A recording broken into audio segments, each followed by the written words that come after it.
پاکستان میں ٹیلی ویژن کی آمد سے جن ادیبوں نے اردو زبان کے ادبی منظرنامے پر جداگانہ مقام بنایا اور ڈرامہ نگاری اور ڈرامہ سازی کی صنعت کو مضبوط کیا، ان میں سے ایک معروف براڈ کاسٹر، ادیب، ڈرامہ نگار، افسانہ نگار اور داستان گو اشفاق احمد بھی تھے، جن کی کہانیوں نے ہمارے سماج پر ادبی اثرات مرتب کیے۔ پاکستانی ادب اور ڈرامے کی تاریخ میں اشفاق احمد خود کئی ادوار کے چشمدید گواہ اور کئی معاملات میں شریک بھی رہے۔ ان کو پاکستانی ادبی تاریخ میں سیاست کی آمیزش کے تناظر میں بھی دیکھا جائے گا، لیکن اس کے باوجود انہوں نے اپنے تخلیق کیے ہوئے ادب اور اپنی قصہ گوئی کی بدولت ایک بڑے طبقے کو متاثر کیا۔ اشفاق احمد 1925 میں غیر منقسم ہندوستان میں پیدا ہوئے، جبکہ ان کی رحلت سن 2004 میں ماڈل ٹاؤن لاہور میں ہوئی۔ ان کا تعلق مشہور پٹھان قبیلے محمد سے تھا۔ اشفاق احمد قیام پاکستان کے وقت والدین کے ہمراہ لاہور پہنچے۔ گورنمنٹ کالج لاہور سے اردو ادب میں ماسٹرز کی سند حاصل کی۔ ان کی زوجہ اور معروف پاکستانی ادیبہ بانو قدسیہ ان کی ہم جماعت بھی تھیں۔ اشفاق احمد پنجابی، اردو، انگریزی زبانوں کے ساتھ ساتھ اطالوی اور فرانسیسی زبانوں پر بھی عبور رکھتے تھے۔ ان کی ابتدائی کہانیاں بچوں کے معروف رسالے پھول میں شائع ہوئیں۔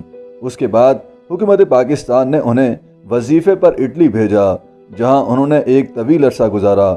پاکستان واپسی کے بعد انہوں نے بچوں کے لیے ایک رسالہ بھی جاری کیا، جس کا نام داستان گو تھا۔ آپ ریڈیو پاکستان سے بطور کہانی نویس بھی وابستہ ہو گئے۔ ایک معروف ادبی جریدے لیل و نہار کے مدیر بھی رہے۔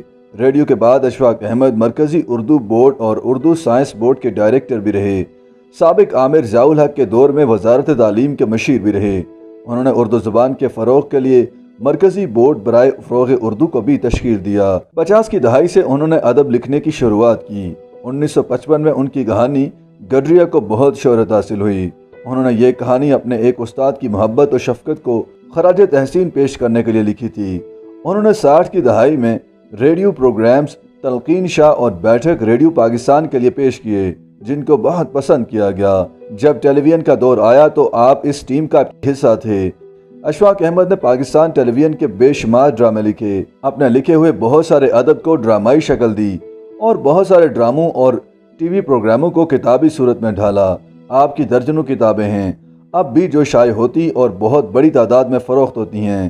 ان میں سے چند مشہور کتابوں میں زاویہ، ایک محبت سو افسانے، ایک محبت سو ڈرامے، حیرت کدہ، سفر در سفر، طوطا کہانی، گڈریا، اجلے پھول اور دیگر شامل ہیں۔ اشفاق احمد نے بطور ادیب مغربی نظریات سے بھی کافی کچھ مستعار لیا، لیکن اس کے باوجود ان کی تخلیقات متاثر کن ہیں۔ مثال کے طور پر اشفاق احمد نے ایک معروف ڈرامہ من چلے کا سودا لکھا، جو 1991 میں پاکستان ٹیلی ویژن سے نشر ہوا۔ بعد میں یہ ڈرامہ کتابی شکل میں بھی اشاعت پذیر ہوا۔ اس ڈرامے اور کتاب دونوں کو بے حد مقبولیت حاصل ہوئی۔ من چلے کا سودا میں مرکزی خیال سائنس اور تصوف پر مبنی ہے کہ یہ دو راستے ہیں جن سے انسان ہو کر خدا تک پہنچتا ہے۔ اس خیال کو اشفاق احمد نے مزید کھول کر پیش کیا کہ سائنس اور بالخصوص کوانٹم سائنس کے نظریات اور تصوف کے نظریات مساوی ہیں۔ اشفاق احمد نے افسانے میں داستان گوئی کا سا انداز اپنا کر افسانے کو داستان نویسی کی روایت سے مربوط کرنے کی شعوری کوشش کی۔ اپنے افسانے میں چور جب چوری کر کے سڑک پر آتا ہے تو ایک جن اسے نظر آتا ہے۔ چور ڈر کا سورۃ الناس کی تلاوت کرتا ہے۔ داستانوں کا مافوق الفطرت انداز ان کے افسانوں میں اچانک در آتا ہے اور ان کے کردار دم و درود اور تلاوت اور وظیفے کا سہارا لیتے ہیں۔ اشفاق احمد کی کہانیوں میں کرداروں کے ضمیر اور لاشعور میں نیکی اور بدی کی جو کشمکش پائی جاتی ہے، مصنف اسے اپنے نفسیاتی عرفان کے بل پر کرداروں کی خود کلامی کے انداز میں سامنے لاتے ہیں۔ اس طرح وہ قاری کے لیے سبق آموزی کا موقع پیدا کرتے ہیں۔ اشفاق احمد انسانی نفسیات کا گہرا شعور رکھتے ہیں اور وہ اپنے کرداروں کے ذریعے انسان کے اندر چھپی فطری نیکی کو اجاگر کرتے ہیں۔ ان کا عقیدہ ہے کہ انسان فطرتاً نیک ہے، برا نہیں۔ اس کے اندر پنہان نیکی موقع ملتے ہی ضرور باہر آتی ہے اور بدی پر غالب آ جاتی ہے۔ اشفاق احمد کی ہاں کردار نگاری پر زیادہ زور ملتا ہے۔ وہ کرداروں کے ذریعے اپنی کہانیوں کو انجام کی طرف بڑھاتے ہیں، جیسے ان کے مقبول افسانے گڈریا میں داؤ جی کا کردار اور چور کا کردار ان کی کہانی چور میں ہے۔ دراصل کردار کے جذبات اور احساسات کے پس منظر میں ان کے اپنے جذبات و احساسات ہوتے ہیں۔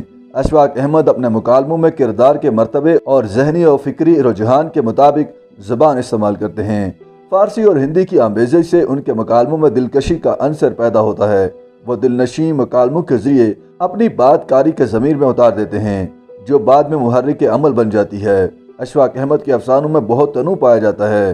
جس طرح انسانیت اور محبت کا جذبہ ایک ہی ہے لیکن اس کے اظہار کے متنوع انداز ہیں، بالکل اسی طرح جس طرح مختلف طبقات کے انسان باہم روپ بہروپ میں مختلف سہی مگر ان کی فطرت ایک سی ہے۔ اشفاق احمد کی کہانیوں میں کردار، واقعات اور صورت احوال مختلف ہوتی ہیں لیکن ان میں سچ اور نیکی کی جستجو کا پہلو یکساں ملتا ہے۔ YouTube پر گوگلی نیوز دیکھنے کے لیے youtube.com کی سرچ بار میں googly news T V type کریں۔ گوگلی نیوز کے پیج پر سرخ رنگ کے سبسکرپشن والے بٹن پر کلک کرنا نہ بھولیے۔ YouTube پیج پر اپلوڈ ہونے والی ویڈیوز سے باخبر رہنے کے لیے بیل آئیکن پر کلک کیجیے۔ آپ کو ہر نئی ویڈیو کے بارے میں نوٹیفیکیشن موصول ہو جائے گا۔